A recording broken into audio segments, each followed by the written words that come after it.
एक बार नारद जी ने आकर थोड़ी सी फुलझड़ी लगाई। मैया दोनों छोरा बड़े है रहे हैं, अब इनको ब्याह कर दो। तो गणेश जी बोले जो कुछ हो रहा हो पहले मुझे को मिले। तो कार्तिकेय बोले तुझे क्यों पहले मिले, बड़ा मैं हूं, पहले मुझे मिले, सब चीज तुझी को पहले मिले। नहीं नहीं, मैं छोटा हूं, पहले मुझे मिलना चाहिए। मिल क्या रहा है ये तो पता कर लो। तो नारद जी से पूछा क्या मिलने वाला है। बोले बड़ी प्यारी सी दुल्हन आएगी। अच्छा दुल्हन आएगी, बड़ी प्यारी सी दुल्हन आएगी, तो दुल्हन मुझे चाहिए। गणेश जी बोले मुझे दो दो चाहिए। तो दुल्हन माने है क्या ये तो पता कर लो, अब ये सब बाद में पता करना। जाओ पहले संसार की परिक्रमा करके आओ। जो संसार की परिक्रमा प्रथम पूर्ण करेगा वो प्रथम पूज्य होगा, और जो प्रथम पूज्य होगा उसी की यहाँ पर पहले विवाह संपन्न किया जाएगा, उसी का विवाह किया जाएगा। तो कार्तिकेय स्वामी तो देवता साक्षी थे, तुरंत अपने मोर को फुर्र किया, वो तो गए अवहाल परिक्रमा लगा के आए। और इधर गणेश जी ने सोचा चलो भाई चले, अपने मूसक को बुलाया, चल भाई चले। मैया से कहा मैया मोदक तो दे दे, रास्ते में भूख लगेगी तो। सो मोदक लेकर के चले।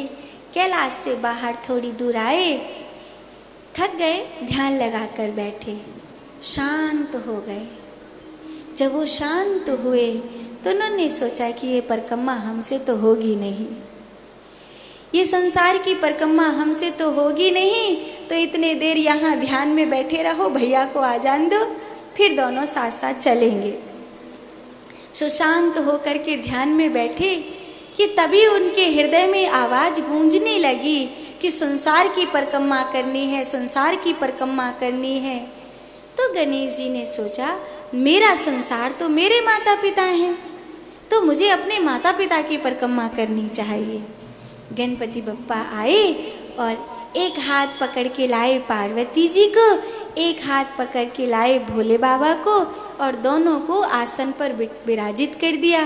कर क्या रहा है, बोले बैठो तो सही। और फूल लेकर के आए, श्वेत फूल महादेव को चढ़ाया, रक्त फूल मैया रानी को चढ़ाया। दोनों के प्रिय फूल हैं, महादेव को श्वेत पुष्प बहुत प्रिय हैं, सफेद रंग के फूल महादेव को अत्यंत प्रिय हैं, और रक्त पुष्प जो गुड़हल आदि हैं वो मैया को बहुत प्रिय हैं। तो खुश कर दिया दोनों को, और फिर अपने मूसक पर बैठे और परिक्रमा लगाने लगे। ये क्या कर रहा है पिताश्री, आप ही ने तो कहा था संसार की परिक्रमा करके आओ, मैं मेरे संसार की परिक्रमा कर रहा हूँ। ऐसे करके गणेश जी ने अपने संसार की 7 परिक्रमा अपने माता पिता की करी और उन्हें प्रणाम किया। ब्रह्मा जी ने कहा क्या ये छल नहीं है, तो कहा नहीं नहीं ये कोई छल नहीं है, आपने ही तो वेद में लिखा है पुत्रस्य महातीर्थ पितृ शरण पंकज अन्य तीर्थो तु दूरे वै प्राप्ते सांपप्यते पुमान। आपने ही तो कहा है कि पुत्र के लिए अगर और तीर्थ कहीं दूर हो तो अपने माता पिता के पाँव में सिर रख देना चाहिए, तो उसे सब तीर्थों का पुण्य प्राप्त होता है। अन्य तीर्थे तु दूरे वै प्राप्ति साप्यप्यते पुमान। पुत्र के लिए कभी कोई तीर्थ दूर नहीं होता, क्योंकि उसके पास तो उसके माता पिता के चरण ही तीर्थ के समान होते हैं। तो पार्वती जी ने कहा खुश होकर धन्य हो, बुद्धिर्यस्य बलम तस्य निर्बुद्धिस्तु कुते बलम, सिंहो कूपो मदन्मत्य स्वसकेन निपातताः। पार्वती जी कहती हैं ये ठीक ही है, जहाँ बुद्धि है वहीं बल है, जहाँ बुद्धि नहीं है वहाँ बल किसी काम का नहीं रहता। देखो एक खरगोश ने शेर को कुएं में गिरा दिया। बड़ी पुरानी कहानी है, जंगल में एक शेर रहता था और वो एक जानवर को रोज खाता था।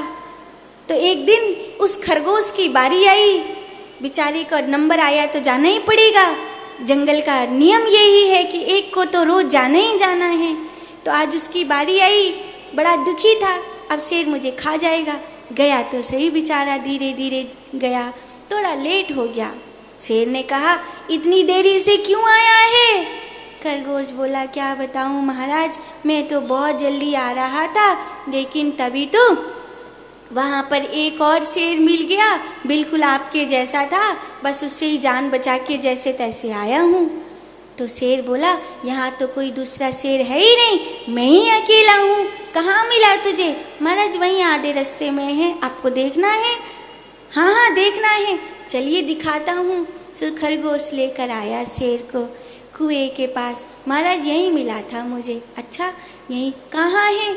महाराज यहीं था, देखो तो इसी आसपास होगा, इस कुएं में देखो, यहीं पे होगा। तो शेर ने कुएं में देखा, महाराज ठीक से देखो, वो यहीं है, आवाज़ भी देता है, आप उसको बुलाओ।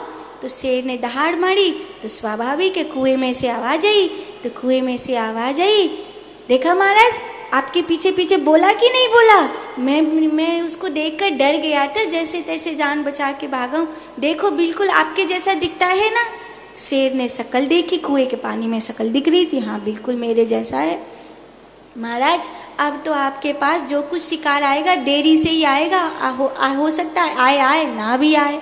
मैं तो कैसे कैसे बच बचा के आ गया, ये सबको खा जाएगा महाराज। बोला तू ठहर, मैं इसको अभाल निपटा के आता हूँ।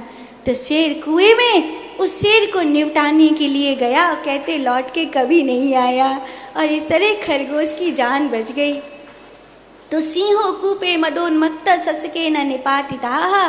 पार्वती जी कहती हैं, बुद्धि यस्य बलम तस्य निर्बुद्धेस्तु कुतो बलम। धन्य है गणपति जिसने संसार की परिक्रमा कर भी ली और प्रथम पूज्य भी हो गए। देवताओं ने जय जयकार करी, तब वहाँ विश्व रूप प्रजेशस्य,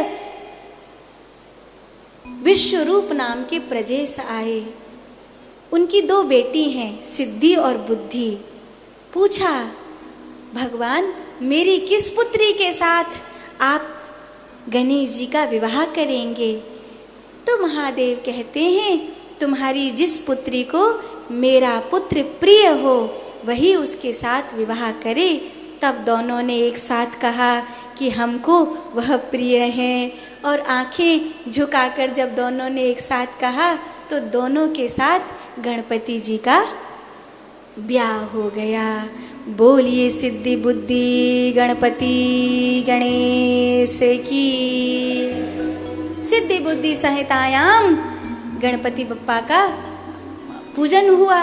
प्रथम पूज्य भी हो गए, ब्याह भी हो गए, 2 बालक भी हो गए। उनका नाम रखा शुभ और लाभ, लाभ और क्षेम।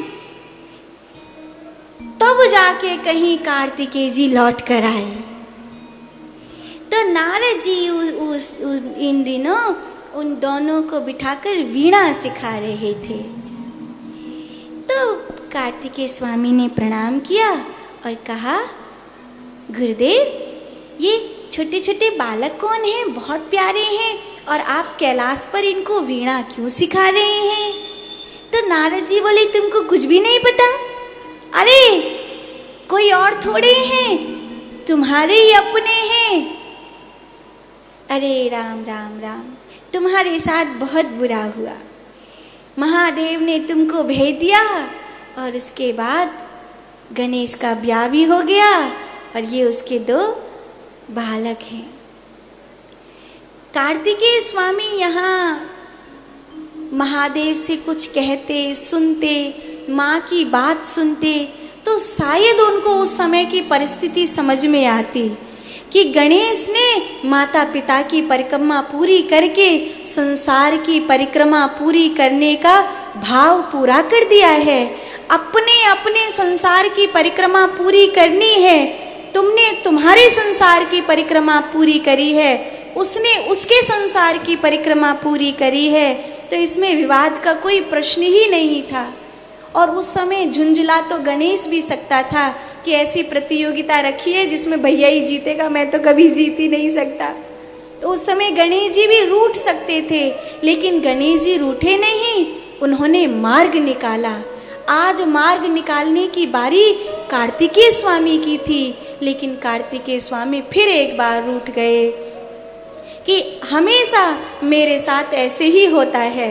जब मैं पैदा हुआ तब मेरे रूप को, मेरी ऊर्जा को 6 भागों में बांट दिया गया। मैं इकट्ठा ना हो सका। जिन माँओं ने मुझे प्रेम दिया, जिन माँओं को मैंने अपना माना, उनसे भी मुझे छीन लिया गया। जिस माता पिता के पास आया जो मेरे जन्मदाता थे, उन्होंने मुझे अपने लिए नहीं बुलाया था, किसी तारकासुर को मारने के लिए बुलाया था, स्वार्थ के लिए बुलाया था, देवताओं का सेनापति बनने के लिए बुलाया था। और अब जब मेरा भाई हुआ तो उसने भी मेरा साथ नहीं निभाया, वो भी अपना घर गृहस्थी लेकर के बैठ गया। मैं तो जा रहा हूँ। तब गणेश जी ने कार्तिकेय के पाँव पकड़ लिए, भैया इस बार नहीं जाना, इस बार गए तो मुझे कलंक लगेगा। तब कार्तिकेय स्वामी ने कहा, रहूँगा तेरे पास, लेकिन बहुत समय नहीं रह पाऊँगा। मेरा निवास तो श्रीशैलम पर ही है, तेरे लिए ही आया था। जब जब तू पुकारेगा तब तब आऊँगा। कार्तिकेय स्वामी को शिव पार्वती ने अपने पास बुलाया, नारद जी की बात बताई, और तब शिव पार्वती के साथ कार्तिकेय, गणेश रिद्धि सिद्धि शुभ लाभ विराजित हुए। और इस प्रकार बाबा का पूरा परिवार इकट्ठा हुआ। बोलिए शिव पंचायत की। इस कथा से हमको सीख मिलती है कि अगर परिवार में विपरीत परिस्थिति होनी भी लगे तो एक बार सुनना ज़रूर। अगर अपने बड़ों की मर्यादा के लिए पैर पकड़ के उन्हें रोकना भी पड़े तो गणेश जी की तरह उन्हें रोकना ज़रूर।